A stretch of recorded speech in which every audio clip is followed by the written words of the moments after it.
Hi, welcome to the John and Ray Show. I'm John. I'm Ray. Yeah. And we're just two dudes on entertainment. One, myself, who knows very little about entertainment, have not seen most of the great movies of all time. And Ray, who is trying to encourage me to, well, just, become more... Take part in pop culture. Yeah, be enlightened. I don't know how enlightening it is, but get in the conversation. Yeah, get back. Yeah, get into the conversation. You're right. So we chose a nearly 20-year-old movie to watch.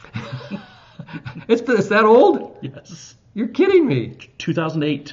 2008. I thought it was like just maybe 5 or 6 years ago. Oh, wow. So the movie we're referring to is, yes, Iron Man, as you see on the screen. I just saw Iron Man for the first time. And this show is going to be an example of me seeing a movie for the first time that everybody else has seen many, many times. Nearly 20 years ago. Or at least knows a lot about. And I found Iron Man to be pretty entertaining. I had no interest in, obviously, because I haven't seen it, I had no interest in seeing this movie or most of the great movies like this one, especially these fantastical type movies. No interest. It's the first movie in what kicks off the Marvel Cinematic Universe, or the MCU. This was what... MCU, they had a hell of a football team, didn't they? Oh, one of the best. Man, you can imagine if they had a football team. Wow. Holy cow. The Iron Man playing quarterback. I don't know. I'd put Captain America at quarterback. Oh, would you? Probably. Okay, what would Iron Man be? Linebacker? Linebacker, maybe. No. So the Hulk would definitely be a linebacker. Yeah, he would be a linebacker. He'd love to attack the quarterback. Anyway. Yes, 2008, Marvel did not control a lot of their biggest heroes. Fox had the Fantastic Four and the X-Men, and Sony had Daredevil, and I believe Ghost Rider, perhaps Columbia Pictures had Ghost Rider. Columbia Pictures had for sure Spider-Man. Mm-hmm. So none of the A-level heroes could come out and play for the MCU, even though they controlled those heroes in the comic books. Where they did not control them was on film. You're getting deep, man. Well, they had to sell the rights to these characters to keep the company afloat, to keep from going bankrupt. Yeah. So what they did have were the D-listers. And that, as big as Iron Man is now, and he's synonymous with the Marvel Cinematic Universe, he was a D-level character when this movie came out. Really? Yes. Yeah. Okay. Everybody knows him now. He's a top-tier character. Yeah. And that's simply because of the star of the movie. Now, when I talk about these movies and what's going through my mind while I'm watching them, I'm being 100% honest with you, okay? I started watching this movie, and as soon as Robert Downey Jr. came on the screen, I said, I know that guy. I've seen that guy somewhere before. But for the life of me, I could not think of his name throughout the entire damn movie. And about halfway through, I said, there's a Junior in there somewhere. His name is Junior something. Now, I'm thinking, who's his dad? Junior Samples. It's Junior Samples. One of the great juniors of all time, Absolutely. Yes. And so but then the movie ended and I waited for the credits and I said, Robert Downey Jr., of course that's him. And then the same thing happened with Jeff Bridges because Jeff, he was bald. Mm-hmm. And I've never seen him bald before. And I always get him mixed up with Kurt Russell anyway. And so... I'll just wait. Kurt Russell joins the MCU later. Oh, really? Yes. I'll be darned. And I don't know why I get those two mixed up. And isn't Jeff Bridges in those T-Mobile commercials? Yes. Yes, okay. He was the dude in The Big Lebowski. Oh, and that's kind of what wow. he's reprising his role as the dude. And didn't he just beat cancer? Yes.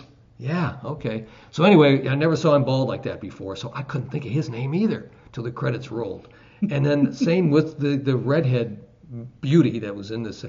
She's so cute. Mm-hmm. Now, the first woman who enters into this picture is also beautiful. And she looks familiar to me. And she played by Leslie Bibb. Leslie Bibb.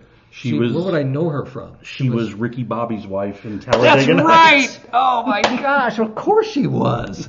Yeah, so she has that first encounter with Robert Downey Jr. and that's pretty interesting. And then Paltrow just kind of, I like when Paltrow said after she was leaving, after Bibb was leaving after having the one night stand, Yeah, sometimes I also have to take out the trash as one of her duties, and she was talking about her. That was funny. That was powerful, man, when she said that. Yes. Whoa, that was a good line. So anyway, go on. no, so Tony Stark is the president of Stark Industries, the head of Stark Industries. He sells weapons to the United States government. Those weapons sometimes find their way into the hands of bad actors. Mm-hmm. And that's what happened. He goes to Afghanistan to show off the latest weapon that his company has created. And in on the way back from showing off the new Jericho missile that his convoy gets attacked, and he winds up with shrapnel in his heart, and then is kidnapped and locked in a cave. Yeah. To build a new missile for a group of bad actors called the Ten Rings. Yeah, they were going to kill him or something if he didn't build this missile. Right. Well, they were going to kill him no matter what. Oh, they were going to kill him no matter what. Yeah. Some stuff goes. They want the missile, but whenever the missile's completed, they even say it. They said, "We'll let you go when the missile's complete." And then he says to Yinsen, who is another person being held captive, he just said, "No, they won't." And then Yinsen repeats, "No, they won't." Yeah. So the whole concept of building Ironman and everything, I thought, well, this is going to be fantastical, and I'm not going to have any interest in this. But for some reason, it held my interest. They grounded it. They made it seem as if it could really happen. It more likely can't. Yeah. But at least they showed the warts and all of him putting it together to sort of make it, embrace it as something that could be real. And I think that's easy, makes it easier for you to swallow. Yes. It was out there, but they made it like Ray says, palatable. That I said, okay, I can accept this. I'm watching a movie here. I'm not watching real life. So open your mind, and quit saying, no, that can't happen. No, that can't happen. No, that can't happen. Which I do with a lot of movies, especially movies of this nature. Yeah, he's fun to watch movies with. That pig can't talk. There's no way. but I love Green Acres. That is confusing. Yeah, I know. But and then Jon Favreau is in the movie. I recognize him from Friends. He dated Monica. Okay, and, I'll take your word for it. That's another television series that I did not see all throughout the 90s and 2000s. And when COVID came along, I started watching Friends. And that's how far behind I am on stuff, folks. So Jon Favreau also directed the film. Oh, that's right. Yes, I did see that in the credits too. Is he that really talented? That guy? Yes. Really? Yes. I mean, he came to. Well, he was in Rudy. He came to town as an actor, but then became a filmmaker and writer-director, and Elf. He wrote and directed Elf. He wrote it? And directed it. Yes. Holy cow. Yes. That's amazing. I said he wrote it with all the confidence of somebody who's now wondering, did he write that? Yeah, I know he directed it. I have that effect on people because that's my life. I'll say something and I think I'm right about that, and then I'll find out later I'm wrong. Sometimes I had the images of the $6 Million Man in my head when I was watching this too. And I didn't watch that show because that can't happen. I had no interest in it. But turn a man into a robot. Especially when they were working on his arm. Yeah. That powerful arm. I would say out of 10 of the movies, I would say I'm going to give it a solid 8.5. Nice. 8.5. I think that sounds about right. What right. do you give it? I would give it an 8.5 because I know there are 10s coming. Oh. But Iron Man, for the longest time, it was hard for me to not say Iron Man was my favorite MCU movie. Now, I mean, the MCU has grown. I think we're at 22 films. Well, let's not get ahead of ourselves, my friend. Let's not get ahead of ourselves. Well, so I had you watch the movie through the end, till the end, after the end credits. Yeah. And what was your reaction? Do you have any questions? At the end, I think it was Samuel L. Jackson said something about, hey, can we talk or something like that? He said, who are you? And he said, I'm Nick Fury, director of S.H.I.E.L.D., and I'm here to talk to you about the Avenger Initiative. Oh, is that what he said? Yes. Okay, all right.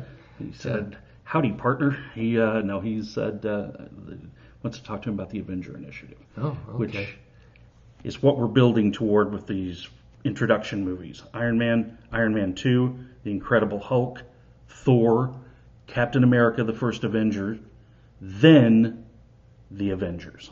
Wow. All right. all the leads from all those first movies get together in one movie. Are we going to watch any comedies that I've missed? Of course we Okay, are. yeah. So we're going to do more than just this type of genre of movie on the show. Of course. On the John and Ray show. And so, oh yeah, okay, who's the smart ass who's rolling the credit thing down here? John couldn't identify Robert Downey Jr. throughout the movie. All right, well, it's true, but do you have to rub it in like that on the screen at the same time? Hey, Junior Sample. Junior Sample. All right, I'm John in the John and Ray show. That's Ray. Me. I know nothing about movies or hardly anything. Ray knows a lot, and that dichotomy hopefully makes you want to subscribe and like our little show here. And we'll see you next time we do another movie. Any idea what that might be? No. Don't know Not yet. Okay. We'll talk about it. All right. All right, buddy. This is show 2 coming to an end.